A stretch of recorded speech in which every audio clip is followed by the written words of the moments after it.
Bonjour et bienvenue dans Cocorico, l'émission qui résume l'actualité sportive française de la semaine. Dans cette émission, on va revenir sur la semaine qui vient de s'écouler, à savoir du 21 au 27 juillet. Alors on va parler de la fin du Tour de France et à Paris, la dernière étape, c'était magnifique. Des championnats du monde de natation qui ont démarré, de tennis avec quelques perfs françaises ou encore de Formule 1 parce qu'ils étaient à Spa en Belgique. Et après vous allez voir, il y a plein d'autres sports de toute façon. Avant ça, n'oublie pas de t'abonner, de liker, de faire ce que tu veux avec cette chaîne, mais essaye de la pousser au maximum, puis comme ça on va atteindre des sommets exceptionnels. Alors on reprend l'actualité sportive tout de suite, c'est parti. Alors on commence par la seule compétition un minimum intéressante en ce moment en football, c'est l'Euro féminin. Alors on aura vu la France faire caca contre l'Allemagne en quart de finale, mais en vrai on a assisté à une belle finale par contre entre l'Espagne et l'Angleterre, donc l'Angleterre tenante du titre. Belle finale pendant 90 minutes, le match a été sympa à suivre avec beaucoup d'actions des deux côtés. Après il y a eu l'égalité un partout, donc ils sont allés en prolongation, mais les équipes ne vont rien proposer. Et la séance de pénalty va être catastrophique.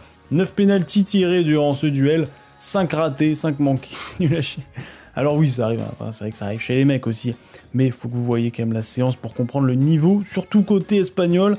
Alors c'est finalement l'Angleterre qui l'emporte, après un dernier penalty très atypique, je dois le dire, mais il est dedans, donc quand il est dedans on dit rien.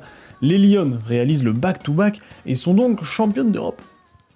Deux belles performances pour les Français cette semaine en tennis, tout d'abord la TP 500 de Washington. On a pu voir Gaël Monfils en double avec Nick Kyrgios, donc c'est quand même marrant. Bon, ils se sont fait exploser, mais c'était cool de les voir ensemble. Corentin Moutet s'est retrouvé en demi-finale après avoir gagné contre Daniil Medvedev en quart de finale dans un match complètement fou.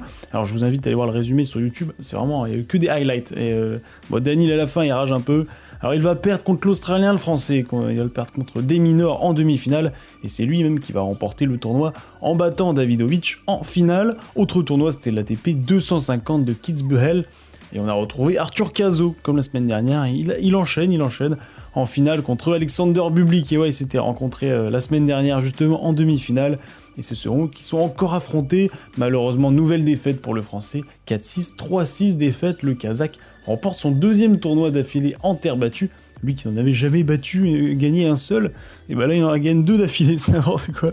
Darderi lui aussi a remporté son deuxième tournoi de suite à Umag en Croatie. Alors décidément il n'y a que des hommes en forme en ce moment en tennis.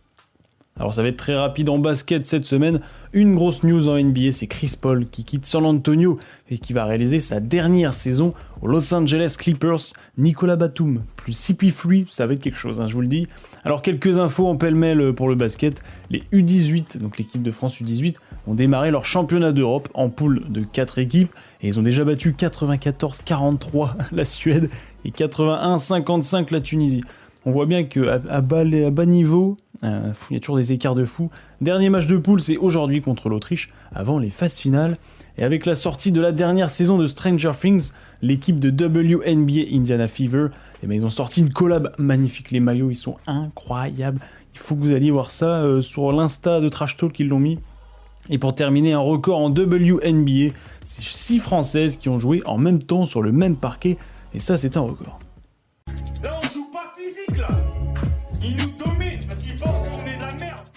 C'était le 12e Grand Prix de la saison ce week-end en Belgique à Spa pour la Formule 1. Norris démarrait en pole position. Alors une fois de plus cette saison, la Grand Prix n'a pas été si dingue que ça. La chose la plus importante, c'est qu'on a vu quasiment 400 000 personnes qui se sont déplacées pour assister au Grand Prix. Alors malheureusement, à cause d'une forte pluie, drapeau rouge, et la course va être décalée 1h30 après. Alors le départ va même être lancé sous safety car, donc vraiment il n'y a rien de fou pour le spectacle. Au 5e tour, Piastri dépasse son coéquipier Norris et va prendre le lead de ce Grand Prix. La chose la plus folle qu'on ait pu voir durant ce Grand Prix, c'est Sir Lewis Hamilton qui va partir de la 18e place et qui va remonter tout le monde. Il va dépasser un par un et il va terminer la course 7e, donc c'est exceptionnel. Ce mec est trop fort et il a fait ça en seulement 14 tours. Et ouais. Malheureusement, plus rien ne va se passer, c'est Piastri qui va remporter la course après les 44 tours de circuit, doublé même pour McLaren, puisque Norris va terminer 2e, et Charles Leclerc, le plus beau gosse des pilotes, est terminé 3e, donc sur le podium. Côté français, Gasly est 10e, Ocon 15e, et Hadjar a fini bon dernier, 20e. Au classement, Piastri est premier avec 266 points, suivi de Norris 250, Verstappen 185, et Russell 157, donc le prochain Grand Prix, c'est ce week-end en Hongrie. Le 112e Tour de France s'est terminé ce dimanche à Paris. Alors qui a remporté ce Tour de France 2025, on se demande? Énorme suspense les gens, hein.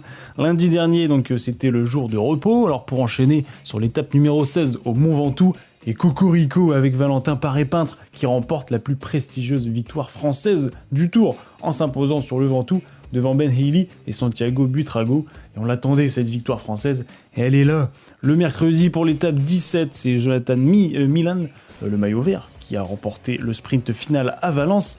L'étape 18 a été une sacrée, hein. Le col de la Luz, grosse étape de montagne, et c'est Ben O'Connor qui remporte en solo après une attaque de 16 km avant l'arrivée, avec près de 2 minutes d'avance sur Pogačar et Vingegaard qui sont arrivés 2 et 3e. L'étape numéro 19, nouvelle étape de montagne qui se terminait à La Plagne, et c'est Thymen Arensman qui signe une attaque décisive pour gagner, devançant Pogačar et Vingegaard encore une fois 2 et 3e.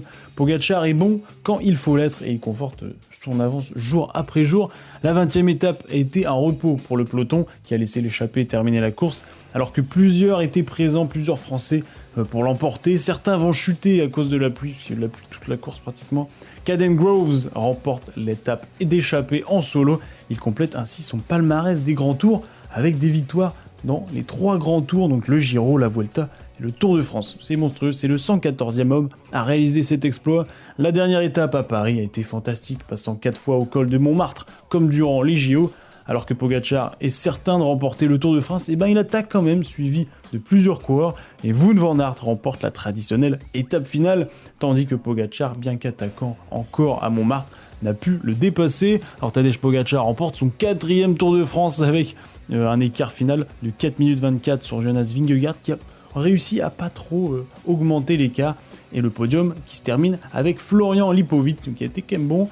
Alors maillot jaune, c'est forcément Tadej Pogačar, le maillot vert, Jonathan Milan, le maillot à pois, ça a aussi été Pogačar, donc le meilleur grimpeur, et la meilleure équipe, eh ben, c'est celle de Visma Lease Bike, donc c'est celle de Vingegaard. Alors voilà, ça finit là, putain l'été est fini quand il y a Roland Garros, et après le cyclisme, le Tour de France qui se termine, ça fait bizarre, hein. Pourtant qu'on est qu'au milieu de l'été, hein, mais ça fait toujours quelque chose. Et bon malheureusement on a su qu'il allait gagner dès la 13e étape, parce que Pogačar avait été monstrueux.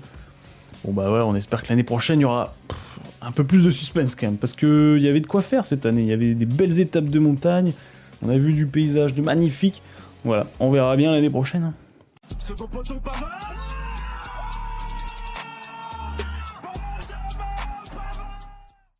Le World Match Play s'est terminé en fléchette, c'est l'un des 3 majors du circuit PDC, au même titre que les World Dart Championship, donc c'est la Coupe du Monde solo, et la Première Ligue Dart, et là c'est un gros tournoi donc. Et on a eu du spectacle durant ces tournois d'été, plus on avançait dans le tournoi, plus le nombre de jeux pour l'emporter grandissait. Et on a retrouvé en demi-finale Littler contre Rock, ils ont réalisé la 2e manche la plus rapide de l'histoire, terminant par un 9-darter, c'est magique. For Rock, 1-4-1 for Littler. Can he add? A Wintergaard into the does a double 15! A shrug of the shoulders for the young man who makes the extraordinary look routine. That is the second best leg you will ever see in your life. Le premier à 17 l'a emporté et c'est Luke Littler qui va gagner 17-14. Alors l'autre demi a été un duel de vieux briscards, c'est Johnny Clayton contre James Wade, et ils ont la même dégaine, donc c'est vraiment drôle. Et ils ont été monstrueux depuis le début de la compétition, et ils vont encore le montrer, parce que ça faisait 16 partout, donc c'est 2 manches d'écart pour remporter la game, et c'est James Wade qui l'emporte 20-18. La finale 100% anglaise va être moins serrée, le premier à 18 jeux gagne, et c'est le jeune Luke Littler, à 18 ans, qui remporte 18-13 la finale. Il devient le plus jeune joueur à remporter ce qu'on appelle The Dart Triple Crown, donc c'est puisqu'il a gagné les 3 plus grosses compétitions des fléchettes, comme je vous l'ai dit au début. La Première Ligue, il a gagné en 2024, les championnats du monde en 2025, et le World Match Play, hier il a gagné. Il est exceptionnel ce mec, alors mettez-vous aux fléchettes, bordel. Du 27 au 3 août, on peut suivre les championnats du monde de natation à Singapour, et déjà un cocorico avec Maxime Grousset qui a remporté aujourd'hui, le 50 mètres papillon, en battant également le record de France en 22 secondes 48, et on a déjà notre première médaille d'or, alors n'hésitez pas à suivre la compétition qui sera sur France Télé, donc jusqu'à la fin de semaine, et la prochaine fois que je vous ferai un débrief, ça c'est la semaine prochaine, et ce sera déjà fini. Je crois qu'après avoir vu ça, on peut mourir tranquille, on va le plus tard possible, mais on peut. Ah c'est superbe, quel pied, ah quel pied. Oh putain. Oh là là là là. Cocorico, épisode 85 est maintenant terminé, j'espère qu'il vous a plu. Et oui, pas d'infos rapides cette semaine parce qu'il y avait pratiquement que dalle à dire. C'est l'été donc c'est normal. Souvent les grosses news ça se passe autour du football, donc là ça va être bientôt la reprise. Donc voilà, il n'y a rien à dire quoi. Il faut laisser un peu les athlètes se reposer. Mais cette semaine, qu'est-ce que vous avez à suivre? Oh, je sais plus parler, ouais. Le programme donc de la semaine, c'est qu'il y a la Formule 1, donc ce dimanche le Grand Prix de Hongrie, il y a l'équipe de France en volley qui va jouer son quart de finale de Nation League contre la Slovénie, ça sera jeudi. Et après il y a le Master 1000 de Toronto et de Montréal, donc l'ATP donc pour les mecs à Toronto, et à Montréal ce sera les filles en tennis, et évidemment les championnats du monde de natation à Singapour. Alors il y a aussi le matin, à 4h du matin, donc c'est un peu chiant, mais sinon il y a des courses à 13h, donc regardez le planning sur internet pour savoir sur France Télé. Et voilà, faut suivre un peu la natation quand même, il y a Léon Marchand, il y a Maxime Grousset, voilà, il y a quand même de quoi faire après ce Tour de France fini, et je sais que vous pleurez, je sais que vous êtes deg, mais il y a la natation, c'est bien quand même la natation. En tout cas, je vous souhaite... non, je vous souhaite rien parce que vous vous abonnez avant. C'est quand même plus important quand même. Abonnez-vous, likez ce que vous voulez. Voilà, c'est la fête quoi. C'est le bonheur, c'est le bonheur. En tout cas, je vous souhaite une bonne journée, une bonne soirée. Non, toujours pas parce que j'oublie tout. Parce qu'avant de vous laisser, vous devez faire du sport cette semaine. Alors, c'est bien de regarder le sport, là, je vous donne un bon programme, c'est sûr. Mais c'est mieux de pratiquer, parce que vous n'allez pas être des champions, sauf si vous êtes des beaux gosses. Ça m'étonnerait. Alors soyez champion avec votre corps, quoi. Ça veut rien dire, mais vous avez compris l'idée. Allez sortir, faites du sport, c'est beau gosse. Ça fait du bien à votre santé, à votre corps. Et vous allez vous sentir tellement bien. Après, c'est satisfaisant, vous dormez surtout, vous dormez bien en plus. Hein. Si vous avez un beau coussin, vous dormez très bien. Il est temps de conclure, alors je vous souhaite une bonne journée, une bonne soirée, une bonne ce que vous voulez, une bonne semaine sportive aussi. À la semaine prochaine. Au revoir. Tu veux dire Cocorico? Oui. Cocorico.